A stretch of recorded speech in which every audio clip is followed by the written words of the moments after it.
ও ঠিক হয়ে যাবে, মানে খুব কনফিডেন্সের সঙ্গে কথাটা কেন কনফিডেন্সের সাথে কেন বলতে পারছি, বিকজ অ্যাকনের যেই সায়েন্সটা, the cause of acne is very simple.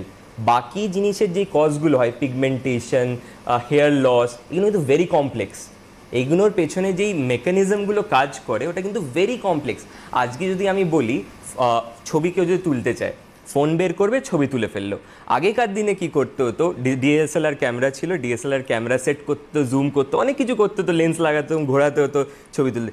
তারও আগে কী হতো, ফিল্ম ক্যামেরাগুলো ছিল, মনে আছে ওই যে রিলগুলো পাওয়া যেত ক্যামেরার ভেতরে ঢুকিয়ে শট। তো ওই কমপ্লেক্সিটি হচ্ছে আমরা যদি দেখতে চাই ফোনে ছবি তোলার মধ্যে হচ্ছে অ্যাকনের প্রবলেমটা। এবারে অ্যাকনের প্রবলেমটা যে কেন কেন আমার মা বলতো is very simple to solve. বলছি সায়েন্স আছে তার পেছনে। তার সায়েন্সটা হচ্ছে আমাকে বুঝতে হবে অ্যাকনেটা হয় কী করে। আজকে অ্যাকনের প্রথম স্টেপ হচ্ছে, আজকে তুমি বললে না 12-13 বছর মানে থেকে শুরু হয়ে যাচ্ছে। একটা জিনিস বলছি, 12-13 বছরে ফার্স্ট জিনিস কী হয় একটা বাচ্চার, হরমোনাল চেঞ্জ, রাইট?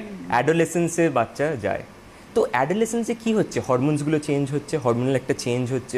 এবারে হরমোনস চেঞ্জ হওয়াতে ফার্স্ট থিং আমাদের স্কিনে হয় হচ্ছে এক্সেস অয়েল প্রোডাকশন।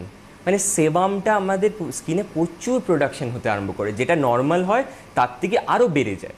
তো এবারে যখন একটা জিনিস অ্যাবনর্মালি বেড়ে যাচ্ছে, তখন কি হচ্ছে, আমাদের বডির একটা মেকানিজম আছে পোর্স বলে, ঠিক আছে? আমরা বলি না পোর্স, আমাদের পোর্সে ক্লগ হয়ে যাচ্ছে, ইয়ে হচ্ছে, পোর্সে ওপেন পোর্স হচ্ছে, এই পোর্সের ব্যাপারে।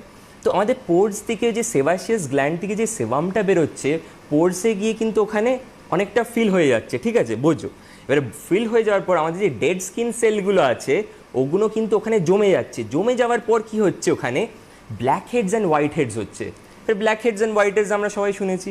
তো ওখান থেকে কি হচ্ছে, এবারে ওই জায়গাটায় একটা ব্যাকটেরিয়া হয়, কিউটি ব্যাকটেরিয়াম অ্যাকনেস। ওই ব্যাকটেরিয়াটা একমাত্র অয়েলি যত হবে জায়গা না, অয়েলি জায়গাতেই থ্রাইভ করে, মানে ভালো থাকে।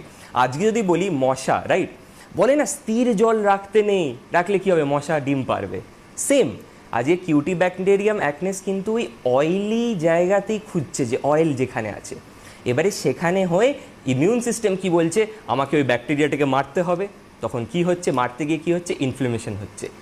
আজকে আমি যদি আমার হাতে এরকমভাবে কিছু দিয়ে মারি, তো ফুলে যাবে। তো ইমিউন সিস্টেমে যখন ওই ব্যাকটেরিয়াটাকে মারছে তখন ফুলে যাচ্ছে, ওটাই অ্যাকনে। তো সৃষ্টিটা কি, শুরুটা কোথার থেকে হচ্ছে, শুরুটা হচ্ছে এক্সেস অয়েল প্রোডাকশন, সেবাম। ওটাকে যদি কন্ট্রোল করে ফেলা যায় তাহলে অনেকটা প্রবলেম সলভ হয়ে একদম। যাবে। এই দেখছো না সায়েন্সটা কত সিম্পল।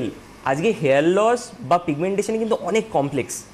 রোদে বেরোচ্ছি, ওখান থেকে আমার পিগমেন্টেশনের যে মেলানোসাইটস আছে ওখান থেকে আসছে, ওটা আবার একটা লেয়ারের পর আরেকটা লেয়ারে যাচ্ছে, সেটা আবার একটা ইয়ে আছে, পাথওয়ে আছে, মানে অনেক কমপ্লেক্স। হেয়ার লসও কিন্তু অনেক কমপ্লেক্স। কিন্তু অ্যাকনে ইজ ভেরি সিম্পল, যে কী বল, এক্সেস অয়েল প্রোডাকশন, ওখানে জমে যাচ্ছে ময়লা, ওই ময়লাতে জমে যাওয়ার পর কি হচ্ছে, ব্যাকটেরিয়াটা আরও বাড়ছে, তখন ইমিউন সিস্টেম বলছে আমাকে মারতে হবে, মারতে গিয়ে কম হচ্ছে। তো সেখানে আমাদের অ্যাকনে রেঞ্জ যেটা আছে না, ইটস ভেরি, আমাদের রুটিনটা এমনভাবে ডিজাইন করা হয়েছে, it's very beneficial for this problem. মানে স্টেপ বাই স্টেপ ক্লিয়ার করবে, আমি পুরো বুঝিয়ে দেবো। আপনারা কিন্তু যে কোনো জায়গা থেকে যে কোনো সমস্যা নিয়ে ফোন করতে পারেন,